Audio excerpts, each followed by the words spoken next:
for tuning in every Sunday. I know it's a little bit of a pain to have to log in all the time and watch this on your phone or on your TV, but I'm really thankful that you've come, and I am so excited to share the lesson today. So kids, I want you to go grab your Bibles, and I also want you to go grab the picture of the high priest that I sent in your package, okay? So it's the picture that looks like this. I don't know if you can see that or not. Go grab that and your Bible. You're going to need that today. All right, so I'll wait just a second while you get that.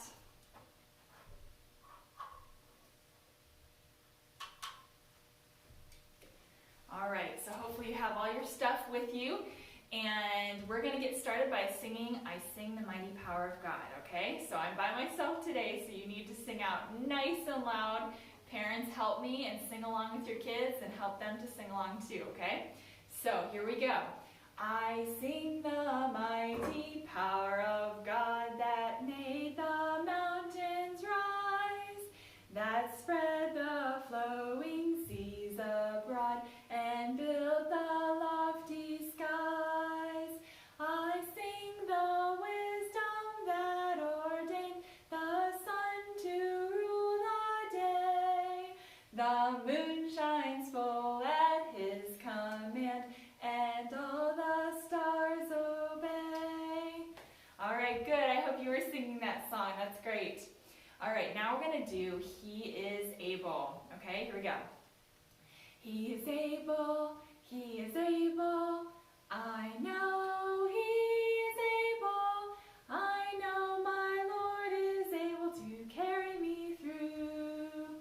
He healed the brokenhearted, and He set the captives free. He made the lame to walk again, and He caused the blind to see. Peekaboo! He is able, He is able, I know He is able, I know my Lord is able to carry me through. Good job, everybody. I love that peekaboo part. It's so fun. All right, next is Stand Up, Shout Out, our favorite song. So get ready, grab a chair if you're not already on one, and we're going to start by sitting down, and then we're going to stand up during our stand-up part, okay? Here we go. I'm going to stand up, shout out, give God the glory every day that I walk about. I'll tell the story of His love for me, and then I'll rest upon His word so true. I'm going to stand up, shout out, give God the glory every day that I walk about. I'll tell the story of His love for me and of His love for you. Good job, everybody. That's a high note to sing. All right, so get all situated because we're going to get into our story next, and I'm so excited to share it with you today. Last week, do you remember what we talked about? It was about the resurrection of Jesus, and it was Easter Sunday, and we talked about the beautiful, happy story of how Jesus didn't stay dead after He was on the cross. He rose from the grave, and then He was seen by a lot of people. And that was such a happy story, and then He went up into heaven to be with His Father, and He made a promise that He's coming back soon. So that promise is still valid. He's coming back someday. We just don't know when. So we should be looking for Him.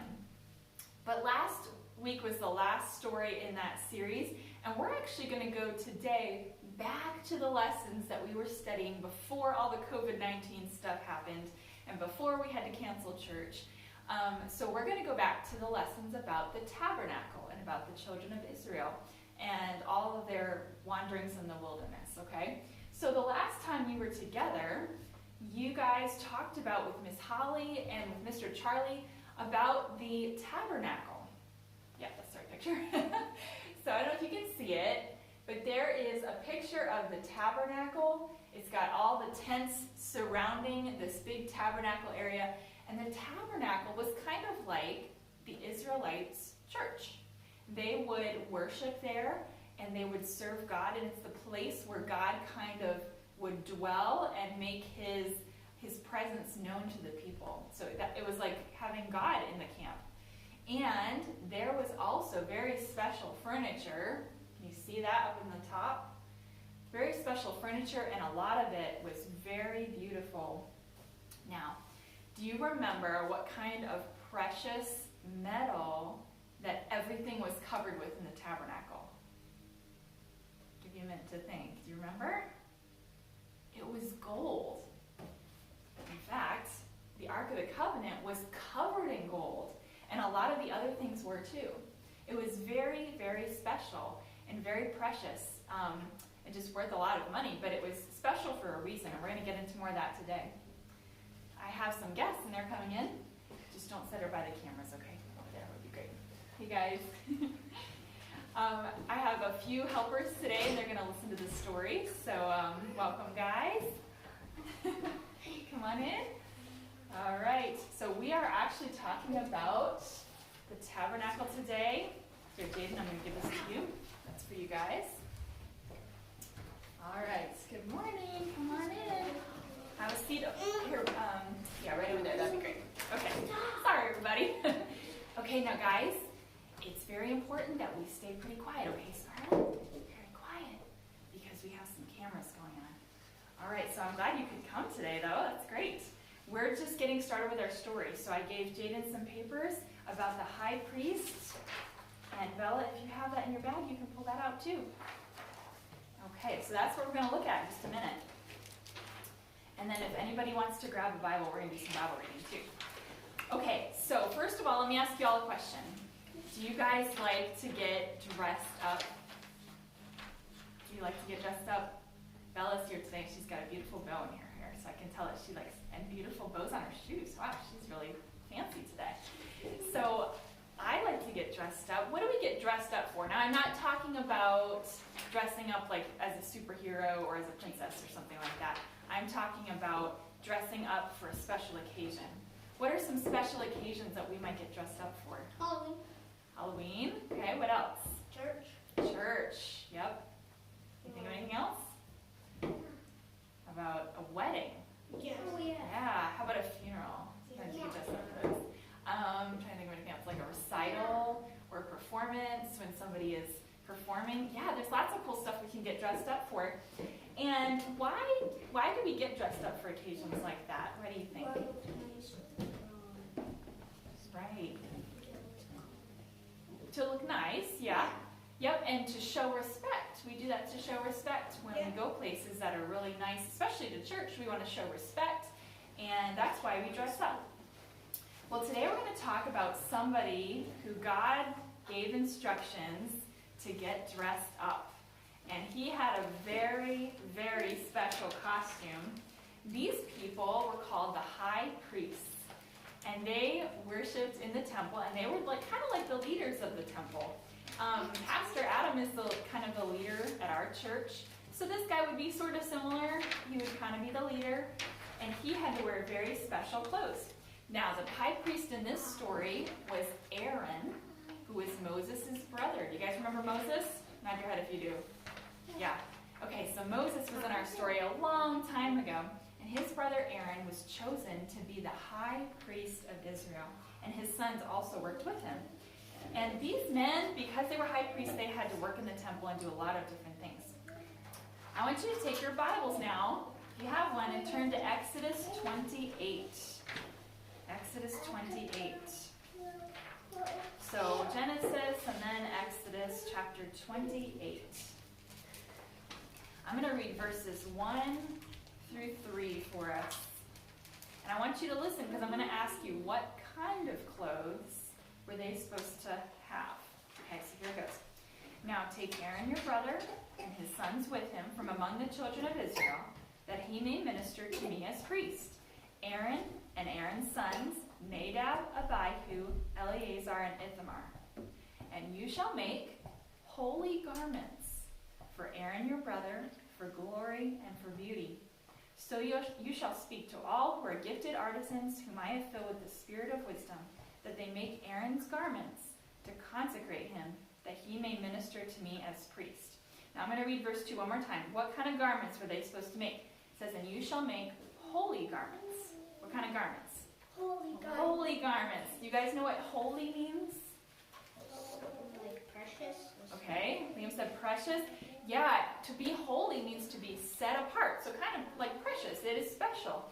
Set apart or pure. So without sin, without a problem, without any defect. So holy garments. These garments were supposed to be beautiful and perfect. And you know, they were supposed to be that way for a special reason because God wanted everybody in Israel to know that He is holy. And so when they would see the high priest wearing this outfit, that would remind them, oh yeah, God is holy too. So the holy garments were supposed to be a reminder to the children of Israel. Did you know that God wants you and you and you and you and you to be set apart and holy too? How do we do that? Do you guys have any idea? Ask God for forgiveness. Okay, yep, ask God for forgiveness to be cleansed of our sin, to make sure that we're not sinning and, you know, keeping sin in our hearts. You know, God doesn't want us to be like the rest of the world either. He wants us to be set apart, different, holy, pure. And we do that in a lot of different ways. We'll talk about that in a little bit. All right, now look at your picture again.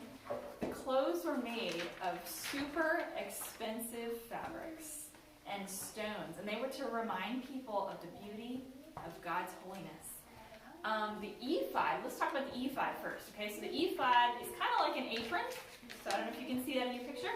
It's an apron. In this case, it had some flowery designs on it, and then there's like a little rectangle, squarish type That's thing. God's thing.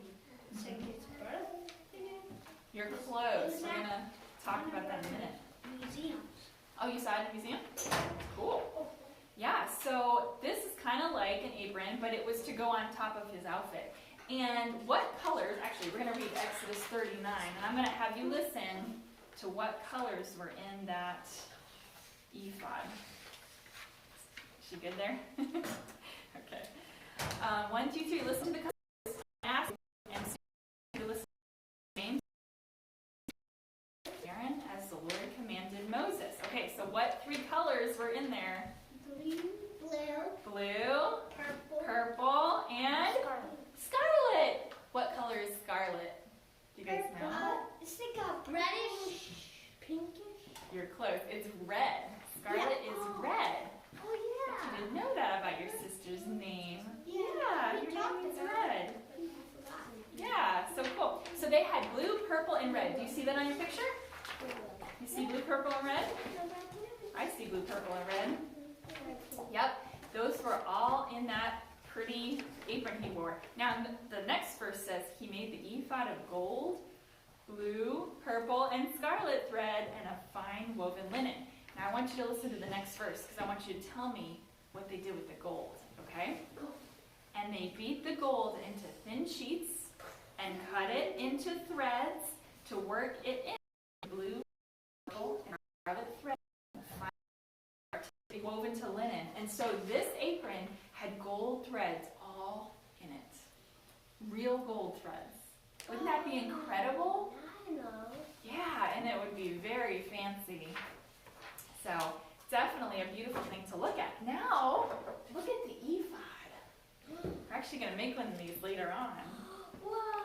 Yeah, so they would make an ephod for the priest. You can see this on your picture too. It's that little square box. Is that pink? Nope, it's pictures that I put together. You guys are going to do one later at home. That crayon? Okay, so each one of these was a precious stone. So it had some value to it. There were rubies, or not rubies, emeralds and diamonds and all sorts of different ones. We're going to talk about that in a minute. But it had all these stones in it. Do you know why there were 12 stones? Can you take a guess? 12 commandments. Close? 12 priests. Close? You? What do you have to say? Thank you. There were 12 tribes in Israel. Scarlett, say hi to everybody. She's our helper today. Thank you for your picture. So yeah, the 12 tribes of Israel, and each one of the stones represented a different tribe. Okay, so there was one for each tribe, and they were all different. They were all precious stones. And that was a reminder that the priest served the people of God. Yeah. Okay, so that's why he would wear that. when we worship, so why did the priest have all this fancy stuff? Was it to come and show off and be like, here am I have all my beautiful gold clothes on? No.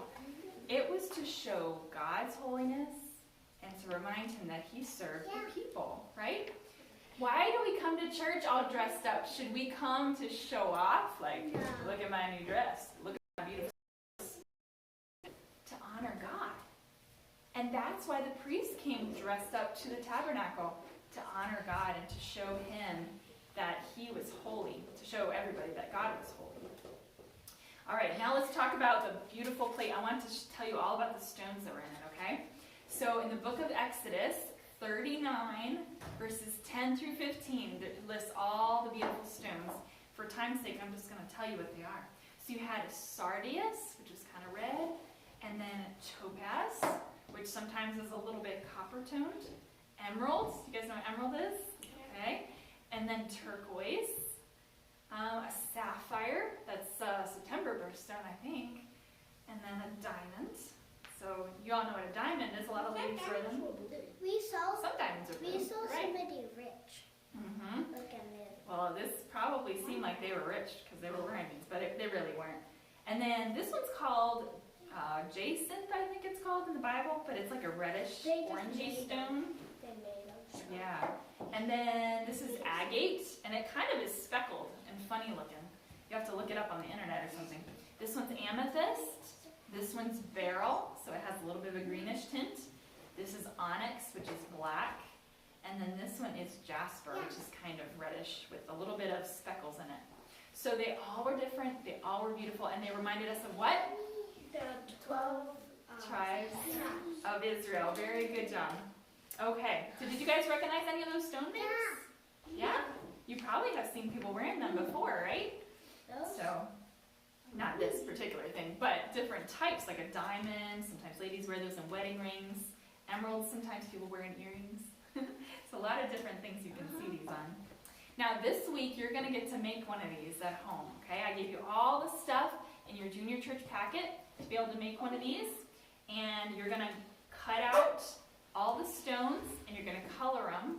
And you don't have to make them the exact colors, but see if you can try to get them pretty close, okay? So in the Bible, Exodus 39, 10 through 15, you can find all the names of the stones. And that way you can look them up. Okay, now let's talk about the robe, the blue robe that he's wearing.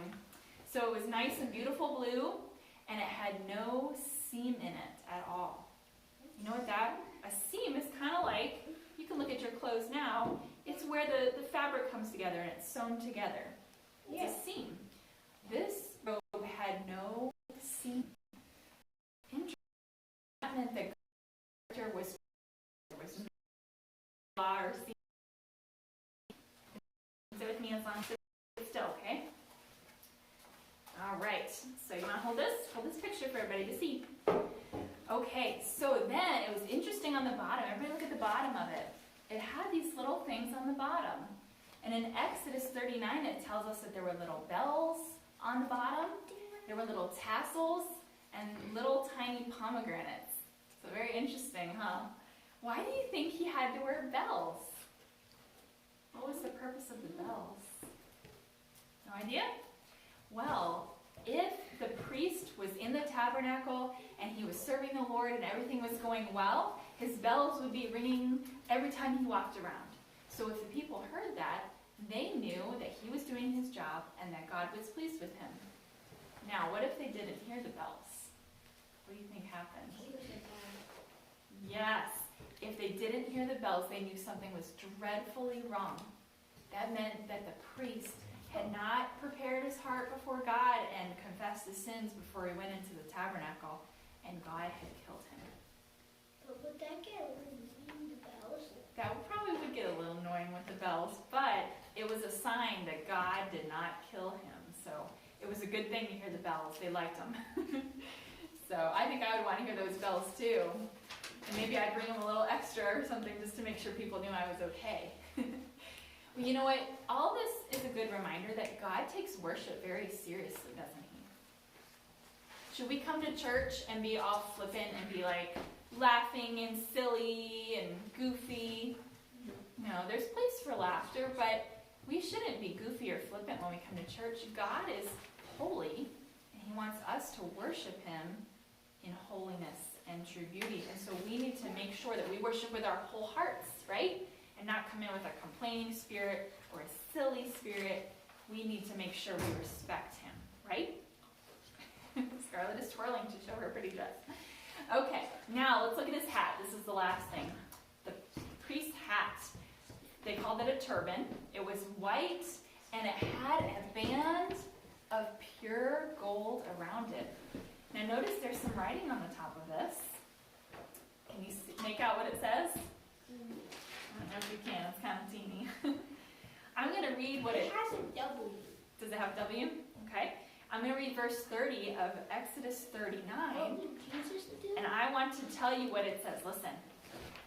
Then they made the plate of the holy crown of pure gold and wrote on it an inscription like the engraving of a signet that said, Holiness to the Lord. Okay, so not only were the whole priest's garments supposed to represent that God was holy, but they actually had it written on the top of his hat. Holiness to the Lord. So the people had no excuse to remember that God was holy. So that was pretty cool. You know, the priests were supposed to be set apart and special. And the New Testament says that we as Christians, we're to be set apart and special too. When Jesus cleansed us with his blood, we were set apart and made special for God. And we should live like that, shouldn't we? We should be holy in what we say and what we do. We should obey God with a pure heart and try to do what he says and all that kind of stuff. Okay, I'm going to read one more verse, actually 2 or 3 more verses, and I want you to tell me what the priest had to do before he went into the tabernacle. Okay? This is very important. Listen close. All right, Scarlett's going to hold our picture. Show the camera. It says, Then you shall bring Aaron and his sons to the door of the tabernacle of meeting and wash them with water. You shall put the holy garments on Aaron and anoint him and consecrate him that he may minister to me as priest. And you shall bring his sons and clothe them with tunics. Now, I'm going to read verse 12 again. Tell me what they had to do, okay? Then you shall bring Aaron and his sons to the door of the tabernacle of meeting and wash them with water. What did they have to do? Wash them with water. Wash them with water. Does that mean they were real stinky or something? No. No. It was just a symbol. They had to wash their hands. They had to wash their bodies so that they were clean when they went into the tabernacle. Remember, the tabernacle was the place where God was dwelling. God is perfect, and he can't have any uncleanness before him. And so this was kind of like a symbol that they were walking in clean before God. You know, have you been washing your hands a lot these days with all the COVID stuff? Yeah. Probably a lot of hand sanitizer and stuff too. Your hands clean today? Good. You know what? As much too much hand sanitizer, yeah, it's gonna. it'll crack your hands a little bit. Yeah. Can't use too much hand sanitizer. Okay, listen for a second. Washing your hands might cleanse you of germs for a little while, but it can never make your inside clean, right? No, it can never do that. And we forget that sometimes. We think, oh yeah, I'm clean on the outside. I washed my hands today. But is your heart full of sin? Remember, sin is anything that we think, say, or do that is not right in God's sight. So we need to make sure that every day we have a clean heart too. Now remember the stories that we talk about Jesus on the cross and how he died for us? Well, when he died for us, he made a way so that we could be perfectly clean before him. The Bible says Jesus' blood cleanses us, washes us from all sin. Can normal blood wash away sin? Yeah. Jesus. Now every day, as we live, we might disobey. We might do wrong things, right? And sometimes we can get our heart a little dirty before God, and we have to go to him and we have to say, God, would you forgive me? Today I disobeyed my mom. Today I was unkind. And so every day we have have to make sure we're still living a holy life. God cleansed us from our sin, so that means he no longer will punish us, but we every day have to make sure that our relationship with him is still clean and holy before him. Does that make sense? Okay, so we need to always make sure that we're living a holy life too. And the people of Israel, they had a reminder every single day that they had to be holy, because the priest would walk around with these garments. So pretty nifty, huh? I especially love this ephod. It's just so fun.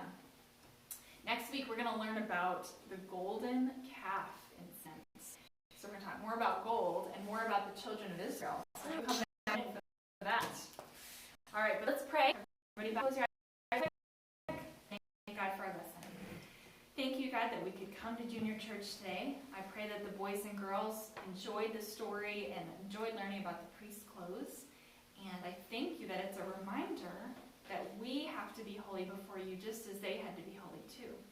Thank you that you are holy, God, and that you are perfect. We might try to be perfect, but you are perfectly holy, and I thank you for that.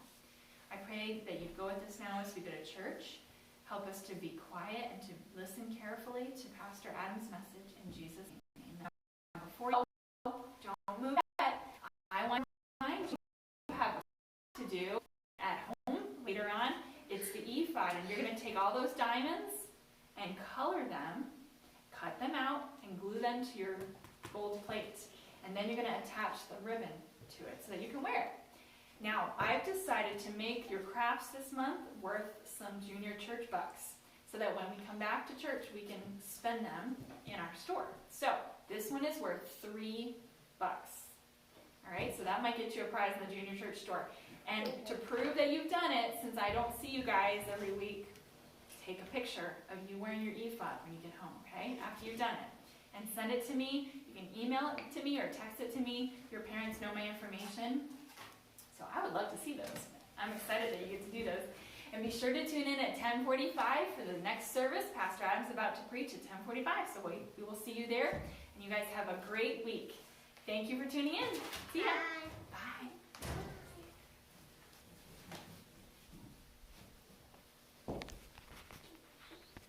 It's fun to